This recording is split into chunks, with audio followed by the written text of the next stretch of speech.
បើតោះនឹងឯសួស្ដីអ្នកទាំងអស់គ្នាម្សិលមិញយើងបាន set up JDK ហើយជាមួយនឹង Eclipse ជា tool ដែលយើងសម្រាប់យកទៅសរសេរ Java ឥឡូវថ្ងៃហ្នឹងយើងចាប់ផ្ដើមទៅសរសេរ test មួយ Hello World មួយដើម្បី test ថាយើង project យើងដើរអត់ចឹងណាអញ្ចឹងយើងបង្កើត folder មួយទៅនៅកន្លែងណាមួយ try C ឬក៏ try D ចឹងទៅខ្ញុំឧទាហរណ៍ខ្ញុំបង្កើត folder នៅក្នុង try D ចុះខ្ញុំដាក់ថា Java basic ទៅចឹងបន្តមកទៀតអ្នកទាំងអស់គ្នាបើក Eclipse មកដូចខ្ញុំប្រាប់ពីម្សិលមិញអញ្ចឹង Eclipse ខ្ញុំគឺខ្ញុំប្រើ Spring Tool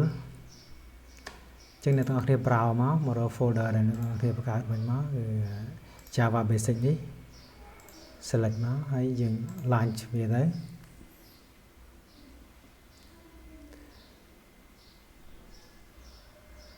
អូខេ Eclipse ពងដំណើរការ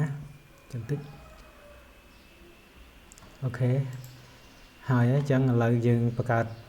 Java project យើងមួយទៅ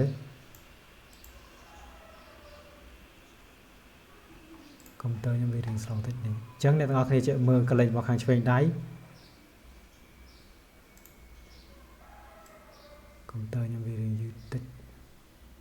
អូវាស្អាតអ្នកទាំងអស់គ្នាកលេចមកខាងឆ្វេងដៃនេះគេហៅថា Package Explorer ចឹងអ្នកទាំងអស់គ្នាបង្កើតមកនេះឃើញ create a Java project អ្នកទាំងអស់គ្នា click លើវាមកអញ្ចឹងខ្ញុំដាក់ថា introduction ព្រោះ project នេះយើងនិយាយពី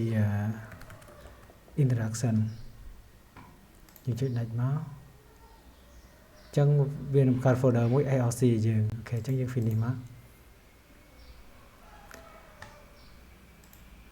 រួចរាល់អញ្ចឹងមានន័យថា Java project អ្នកទាំងអស់គ្នាអាចបង្កើតបានហើយអញ្ចឹងនេះជា module info មួយដែល tool Eclipse នឹងវា generate ដល់យើងអាចលុបចោលក៏បានទុកក៏បានតែជាទូទៅខ្ញុំបង្កើតចឹងខ្ញុំលុបចោលអញ្ចឹងអ្នកទាំងអស់គ្នាបង្កើត package មួយមកយើងដាក់ថា Hello World ចា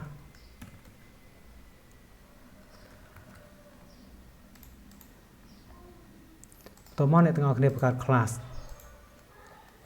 នេះខ្ញុំដាក់ឈ្មោះ main ដូចដែលយើងឧទាហរណ៍ម្សិលមិញ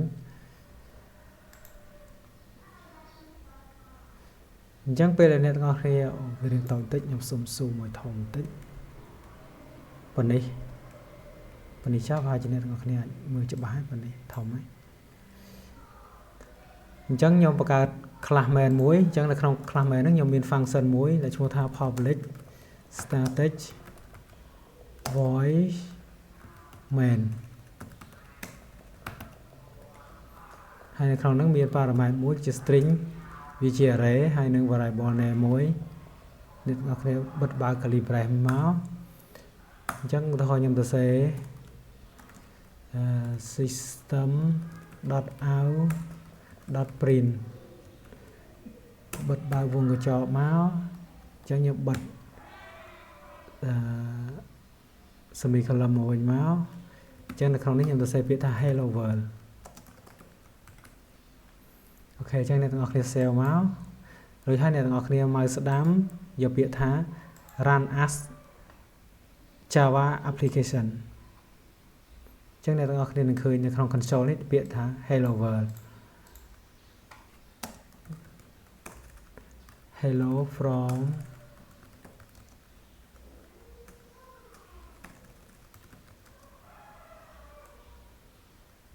Java basic នេះឧទាហរណ៍